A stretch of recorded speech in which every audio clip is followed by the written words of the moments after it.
꺼져보면 띡 꺼지면 돼. 뭐 숨을 못 쉬거나 그러지 마. 숨도 크게 좀 쉬고. 이거 찍으면은 막 괜히 막 나는 괜찮은데 앉은 사람들이 숨을 안 쉬고 숨을 해야죠.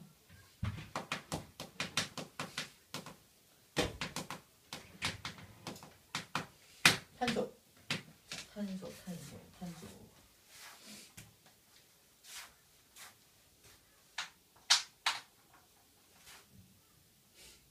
자, 일단 탄소화합물이라는 말 뜻은 이 말만 보면은 탄소화합물을 지금 배우는 이유가 뭐냐면 탄소화합물이란 탄소하고 여러 가지 물질들이 섞여 있는 것을 탄소화합물이라고 해요. 근데 굳이 앞에 탄소라고 써준 이유는 탄소가 기본이라는 탄소가 기본. 탄소를 기본으로 또는 기반으로 탄소란 녀석을 기반으로 해서 화합물을 만들어 나간 것을 탄소화합물이라고 하고 생명의 탄생, 처음 생명을 배우는데 탄소화합물을 제일 먼저 배우는 이유는 우리 생명체가 바로 탄소화합물로 되어 있기 때문인 거야. 그럼 굳이 우리 생명체를 잘게 막 쪼개보면은 결국 원자 단위로 들어가면 가장 많은 원자 또는 기본이 되는 원자가 뭐가 된다? 탄소가 된다는 얘기야. 그러면 탄소, 왜 굳이 탄소라는 녀석을 이용했냐? 왜 탄소인가? Y 탄소, 그죠? 왜 굳이 탄소였냐? 라는 얘기를 좀 해봐야 되는데 자, 탄소를 원자 번호가 6번으로서 얘를 이제 전자 배치도라는 걸 그려보면은 전자 배치도라는 그림을 한번 그려보면은 전자가 어떻게 배치되어 있냐? 그럼 플러스, 자, 원자 번호가 6번이라는 것은 양성자가 6개 있다는 뜻이거든요. 플러스가 6개 있으니까 자, 이 녀석은 탄소 원자이므로 원자는 전기적으로 항상 중성이어야 하기 때문에 플러스가 6개 있다면 마이너스를 띠고 있는 전자도 몇 개여야 한다? 6개여야 한다. 1차 껍질에 전자가 몇 개 들어간다? 2개의 전자가 들어가고 2차 껍질에 전자가 몇 개 들어간다? 하나, 둘, 셋, 4개가 들어가서 중성 상태의 탄소 원자가 되는 거야. 얘는 그럼 안정하냐 불안정하냐? 불안정합니다. 경희가 왜 불안정하냐? 2차 껍질에 부족해. 뭐가 부족해? 아니에요. 몇 개 부족해? 2개? 아니에요. 아니지. 몇 개 부족해? 4개 부족하네. 8개를 꽉 채워야 안정한데 4개밖에 없으니까 4개 부족한 거야. 그지? 4개가 부족하니까 4개를 채우기 위해서 주변에서 전자를 끌어오지. 마침 금속이 있어갖고 전자를 받을 수 있으면 좋겠는데 주변에 금속이 없어. 전자를 줄 녀석이 없다. 그래서 어떻게 한다? 주변에 있는 또 다른 비금속들과 뭘 하기 시작한다? 전자를 공유한다. 즉 공유 결합이라는 것을 형성한다. 몇 개? 무려 4개까지. 공유 결합을 무려 4개까지 형성할 수 있죠. 4개의 공유 결합을 이렇게 형성할 수 있는 녀석이란 말이야. 4개보다 많을 수는 없어. 어떤 원소든 4개보다 많은 공유 결합을 형성할 수는 없습니다. 가장 많은 공유 결합을 할 수 있다는 뜻입니다. 불안정성을 극복하기 위해서, 즉 안정성을 확보하기 위해서 공유 결합이라는 것을 하는데 하게 되는데 그때 공유 결합 수가 몇 개까지 할 수 있다? 4개라는 공유 결합, 가장 많은 공유 결합을 할 수 있다는 것이 탄소의 특징이에요. 가장 많은 공유 결합을 할 수 있다 보니까 되게 여러 가지 모양들을 만들어낼 수 있고 되게 복잡한 구조물도 만들어낼 수 있다는 것이 탄소라는 녀석의 특징이 되겠어요. 아, 그래서 탄소를 이용했구나. 그래서 탄소라는 걸 이용했구나 라는 겁니다. 그래서 책에 보게 되면 사슬 모양, 가지 달린 사슬 모양, 고리 모양, 여러 가지 모양 만들 수가 있죠. 그래서 모양은 어떤 걸 만들 수 있냐? 탄소 이게 줄줄줄줄줄 연결되어 있는 모양을, 자, 이게 짝대기 하나가 공유 결합을 말하는 거야. 탄소 하나가 공유 결합 4개 할 수 있어요. 요거 탄소 기준으로 하나, 둘, 셋, 4개죠. 4개의 공유 결합할 수 있어요 이 뜻입니다. 쭉 연결된 모양, 첫 번째 이 모양을 사슬 모양이다 라고 불러주고요. 그 다음에 사슬은 사슬인데 탄소가 이렇게 삐져나와서 이렇게 또 연결되는 경우가 있어요. 이렇게 이런 것들은 이제 가지가 달렸다. 가지 달린 사슬 모양이다 라고 불러줍니다. 가지가 달렸네. 가지 달린 사슬 모양이다 라고 불러주게 되고요. 그 다음에 탄소가 있고 탄소가 이렇게 서로 자, 탄소 기준으로 하나 둘 셋 넷 하나 둘 셋 넷 이렇게 형성 형성될 수도 있겠죠. 이런 모양을 고리 모양이다 라고 말합니다. 고리 모양이다. 근데 고리 모양을 형성하려면 지금은 탄소가 몇 개 있냐? 6개 있죠. 6개 있으면 당연히 고리 모양 형성할 수 있죠. 근데 탄소가 2개밖에 없으면 고리 모양 형성할 수가 있냐? 없죠. 최소 몇 개 있어야 되냐? 최소 몇 개 있어야 고리 모양 형성할 수 있어? 3개. 삼각형 모양으로 최소 3개의 탄소가 있어야 고리 모양 형성할 수 있는 거. 화학 원가면 또 자세하게 배웁니다.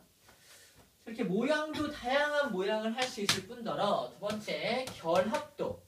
결합도 다양한 결합을 할 수가 있어요. 결합도. 예를 들어서 탄소하고 탄소가 이렇게 단일 결합을 하는 경우. 이렇게 단일 결합. 이거를 단일 결합이다 또는 뭐 단일 결합이죠? 단일 결합이다. 단일 결합을 하고 있다라고 표현을 하고요. 탄소하고 탄소가 이렇게 이중 결합을 하는 경우도 있어요. 그럼 탄소 입장에서 하나, 둘이니까 나머지 뭐 셋, 넷 이렇게 셋, 넷 이렇게 하면 되겠죠. 그래서 이거를 이중 결합이다. 이중 결합을 할 수 있다라고 표현을 해요. 자, 결합을 단일 결합을 할 때와 이중 결합할 때 어떤 게 더 단단합니까? 이중 결합이 훨씬 더 단단하겠죠? 단단하고 강력하겠죠? 그래서 강력한 구조물을 형성할 수가 있겠네요. 또 이것도 가능해요. 3개의 결합. 나머지 하나만 있겠죠. 이렇게. 이거를 삼중결합이다. 삼중결합을 할 수 있습니다. 이중결합, 삼중결합 한다는 건 공유결합을 이렇게 같은 방향으로 공유결합을 같은 방향으로 한다는 걸 의미합니다. 공유결합을 같은 방향으로 한다는 걸 의미해요. 사중결합은 가능할까 불가능할까? 사중결합. 사중결합은 불가능해요. 사중결합은 안 됩니다. 자, 뭐 번외편으로 여러분들 상식적으로 그냥 뭐랄까 이거는 교과 외적인 범위야. 그냥 들어주세요. 탄소가 공유 결합을 한다는 건 이 여기 있는 전자 있죠. 오른쪽에 있는 전자가 다니는 길이 있어요. 전자가 다니는 길. 이 전자가 이 공간을 막 다니고 있단 말이야. 근데 오른쪽에 있는 이 탄소는 여기 탄소가 이렇게 있으면 이 탄소가 이렇게 있으면 이 탄소에 있는 전자 있죠. 이 탄소, 오른쪽 탄소의 전자도 다니는 길이 있단 말이야. 그 다니는 길들을 서로 이렇게 뭉쳐놓은 게 이게 공유결합이야. 그러니까 그림 그릴 때 이렇게 그리잖아. 사실은 실제로는 이런 모양이란 말이야. 얘가 이 왼쪽 전자가 가지고 있는 왼쪽 탄소가 가지고 있는 전자가 다니는 길, 이 길을 들어갔을 거야. 맞춰봐. 이응, 비읍, 티읕. 못 들어갔나? 좀 어렵다. 오비탈이다. 오비탈. 오비탈이 궤도야. 궤도. 오비탄 탈. 쏠지 말고. 오빗이 궤도라는 뜻이거든. 자, 이 전자가 다니는 궤도가 이 공간이야. 이 공간이고요. 오른쪽 전자가 다니는 궤도가 이 궤도란 말이야. 궤도를 네가 다니는 궤도와 내가 다니는 궤도를 완벽하게 겹치는 거. 이게 공유결합이야. 공유결합이야. 자, 이렇게 오른쪽에 있는 전자와 왼쪽 탄소의 오른쪽 전자와 오른쪽 탄소의 왼쪽 전자를 완벽한 공유결합을 할 수 있지. 그치? 그리고 전자가 또 여기 있단 말이야. 이 전자가 다니는 길이 이렇게 있을 거 아니야. 요 전자가 다니는 길이 있겠죠. 요 두 길은 요 봐봐. 위에 있는 전자들은 이거 오비탈을 겹칠 수 있어 없어? 당장은 힘들지. 더 가까이 하다 보면 어떻게 되냐? 더 가까이 하면 이렇게 해서 이렇게 되고요. 그래도 알았어. 이렇게 살짝 겹쳐져요. 그래서 오비탈이 겹쳐집니다. 이게 두 번째 공유결합이에요. 이게 어떤 모양일까? 이게 이중결합이에요. 이중결합입니다. 삼중결합은 자, 밑에 있는 전자 그다음에 밑에 있는 요 전자가 또 해갖고 겨우겨우 만나. 여기 삼중결합이에요. 하지만 단일 결합에 비해서 이중결합은 어쨌든 결합이 있잖아. 세지. 밑에 결합도 있잖아. 세잖아. 그치? 그 삼중결합이 가장 센 결합인 거야. 근데 사중결합은 뭐야? 왼쪽에 있는 요 전자 이거 절대 만날 수 있냐? 이거 절대 만날 수가 없는 거예요. 그래서 사중결합은 불가능하다. 최고 많은 결합이보다 삼중결합이다 라는 겁니다. 그렇네. 시작한 지 5분도 안 됐어. 이럴 수가. 이거 물이야. 자, 물이야. 일찍 일어났어? 너에게 너무 물이었구나. 물 좀 먹어. 물이야. 이때고 마셔 그래. 괜찮아. 다 먹어야 된다. 그래서 요 완벽하게 겹치는 요 결합을 시그마 결합이다. 시그마 결합이다라고 하고요. 이렇게 살짝 겹치는 결합을 파이 결합이다라고 합니다. 그래서 단일 결합은 시그마 결합으로만 되어 있습니다라고 말하고, 이중 결합은 시그마 결합 하나와 파이 결합으로 되어 있습니다라고 말하고, 삼중 결합은 시그마 결합과 파이 결합 두 개로 되어 있습니다라고 표현합니다. 이런 표현법이 있어요. 입을 같이 맞추는 거야. 딴 데로 먹나? 같은 데로 먹는 거 아니야? 자, 이렇게 이런 결합에서 사중 결합은 불가능하다. 라는 것까지 잠깐 정리했습니다. 자, 그래서 모든 생명체를 구성하고 있는 생명체는 탄소를 기반으로 되어 있다. 자, 물어볼게요. 생명체를 하나 드릴게요. 누군지 맞추면 시원한 거 줄게요. 누굴까요? 다리가 길죠? 쓰리요. 땡큐. 물 먹었지? 선생님입니다. 생명체를 구성하는 가장 많은 원소, 가장 많은 물질. 탄소. 물질이니까 물. 원소 말고 물이에요. 물이 제일 많습니다. 그 다음 말하는 게 뭘까? 단백질. 세 번째로 말하는 거? 지방. 네 번째로 말하는 거? 탄소. 아니에요. 탄수화물은 못 봐요. 비타민. 비타민은 몸을 구성하지 않아. 아, 비타민은 몸 구성하지 않아. 이거 몸 구성. 생명체라는 몸을 구성하는 물질을 한번 정리해 보는데, 물이 제일 많고 단백질, 지방, 그다음에 삿바. 뼈. 칼슘. 칼슘 같은 거 뭐라 그래?